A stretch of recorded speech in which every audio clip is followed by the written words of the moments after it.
اللهم صل على محمد وعلى آل محمد كما صليت على إبراهيم وعلى آل إبراهيم إنك حميد مجيد. اللهم بارك على محمد وعلى آل محمد كما باركت على إبراهيم وعلى آل إبراهيم إنك حميد مجيد. پاک وسیع ٹریول انگویز کی طرف سے آپ کا ہوسٹ خالد محمود بٹی، فورٹ پنڈو کہانی قسط نمبر 6 لے کر حاضر خدمت ہے. آئیے ملاحظہ فرمائیں. اب کے وفا کے دیپ جلائے نہیں جاتے، اب کے وفا کے دیپ جلائے نہیں جاتے، جاگتی آنکھ سے خواب دکھلائے نہیں جاتے. کچھ سو گئے غفلت کی نیند میں ارباب اختیار، کچھ سو گئے غفلت کی نیند میں ارباب اختیار.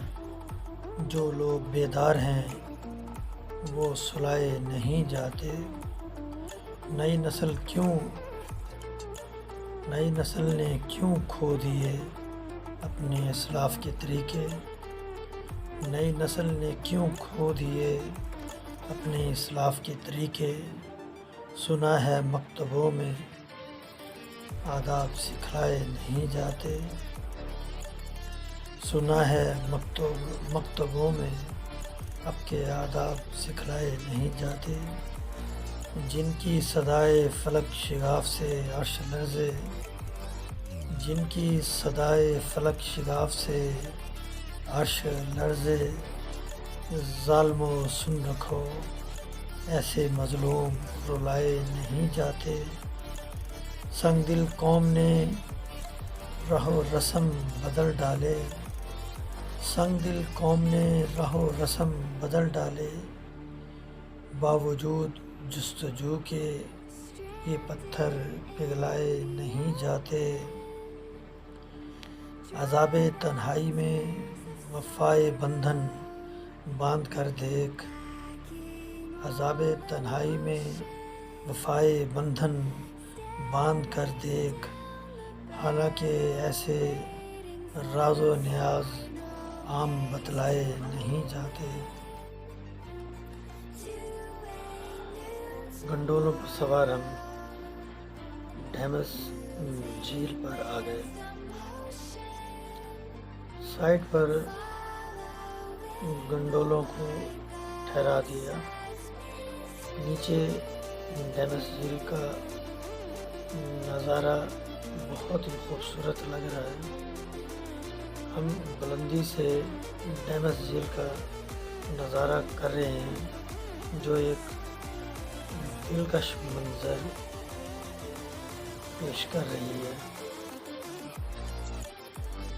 سائٹ پر نیچے سیڑھیاں اتر رہی ہیں جو کم و بیش 100 کے قریب ہیں.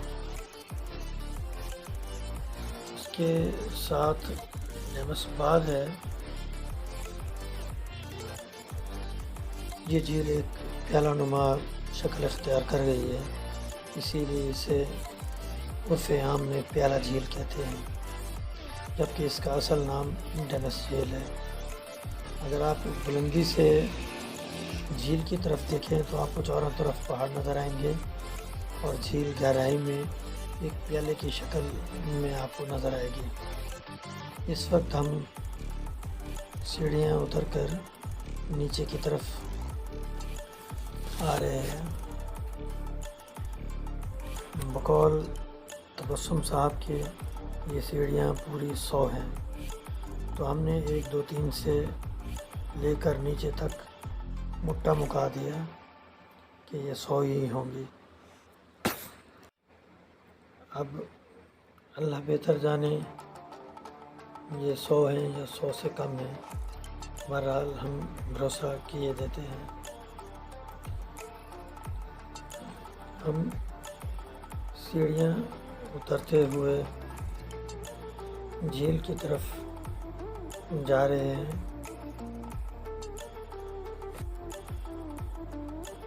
اور یہ تقریباً ہم نے مٹا مکا دیا کہ 100 ہے. باغ کے ملازم گلو صاحب سے ملاقات ہوئی. انہوں نے اپنا نام گلو شہوانی بتایا، جو شہوانی قبیلے سے تعلق رکھتے ہیں. ان سے ہمیں کچھ معلومات درکار تھیں، ان سے ہم نے ٹائم لیا، انہوں نے اپنی بےلوث خدمات پیش کرنے کا وعدہ کیا اور ہم آگے کی طرف چل دیے تاکہ باقی کا کام پورا کر سکیں۔ ڈیمس جھیل چاروں طرف سے بلند و بالا خوبصورت درختوں سے گھری ہوئی خوبصورت منظر پیش کر رہی ہے۔ جھیل کے قریب بچوں کے لیے تھوڑے سے جھولے لگے ہوئے ہیں۔ شبیر صاحب کا دل للچایا اور بھاگ کر جھولے پر بیٹھ گئے۔ جھولا جھلانے کے فرائض ماہر بشیر صاحب باحسن ادا کر رہے ہیں۔ جھولے کو اگر تیز جھلایا جائے تو شبیر صاحب سیدھا ڈیمس جھیل کے اندر غوطہ زن ہو جائیں گے اور ان کو پل بھر میں پانی کی گہرائی کا اندازہ بھی ہو جائے گا، مگر انہوں نے زنجیر کو پکڑنے کے بجائے جکڑا ہوا ہے تاکہ وہ خدا نخواستہ اس میں گر نہ جائے۔ اب جھولے سے ان کا من بھر گیا ہے تو اب ایک راہداری بنی ہوئی ہے، راہداری سے چلتے ہوئے آگے ایک گول کمرہ بنایا ہوا ہے جو جھیل کے اندر گہرائی میں ہے، اس سے یہ پانی کی پیمائش کا اندازہ بھی کرتے ہیں اور پانی کو مختلف جگہوں پہ سپلائی کرنے کے لیے یا سٹور کرنے کے لیے انہوں نے اس کا کوئی سسٹم بنایا ہوا ہے۔ خالد تبسم صاحب میری طرح الٹی سیدھی حرکتیں کرنے میں مصروف ہیں اور ہم اس وقت آخرکار انہوں نے بھی مینڈک کی طرح اس کنویں سے باہر نکلنا ہی ہے۔ اب وہ ہماری طرف چل دی ہے۔ میں اب گلو شہوانی کے پاس جانا چاہ رہا ہوں تاکہ ان سے کچھ معلومات بھی لے سکوں اور ڈیمس باغ کے حوالے سے بھی کچھ معلومات حاصل کر لوں۔ اس وقت ہم گلو شہوانی صاحب سے مذاکرات کر رہے ہیں اور پوچھ گچھ کا سلسلہ مطلب ہے کہ انٹرویو ان کا ہم نے شروع کر دیا ہے۔ گلو صاحب نے ہمیں بتایا کہ اس جھیل کی گہرائی تقریباً 25 فٹ تک چلی جاتی ہے۔ یہ فورٹ منڈو کی انتہائی خوبصورت جگہ ہے۔ جو لوگ فورٹ منڈو آتے ہیں وہ ڈیمس جھیل ضرور آتے ہیں۔ پہلے اس کا پانی فورٹ منڈو کی آبادی کو پینے کے لیے سپلائی کیا جاتا تھا۔ اسی جگہ پر پانی کو ریفائن کر کے پائپوں کے ذریعے مطلوبہ جگہوں پر پہنچایا جاتا ہے۔ تو گویا کہ وہ جھیل کے اندر جو گول کمرہ بنا ہوا ہے وہ پانی کو ریفائن کرنے کے لیے وہ سسٹم سارا بنایا گیا ہے۔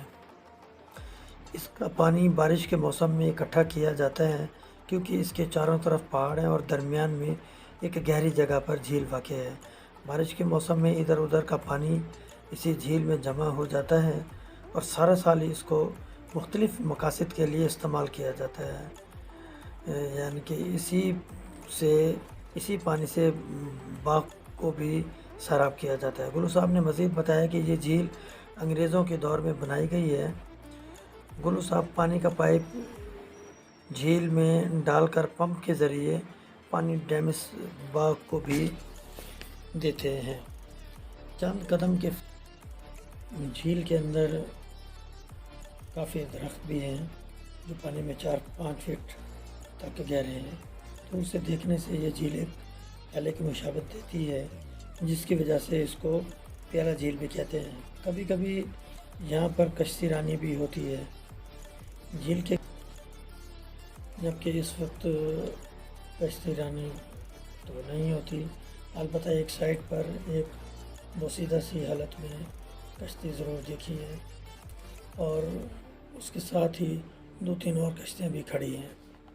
شاید ٹورسٹ نہ ہونے کی وجہ سے وہ کھڑی ہیں اور سیزن میں اس کے اوپر کشتی رانی ضرور ہوتی ہوگی۔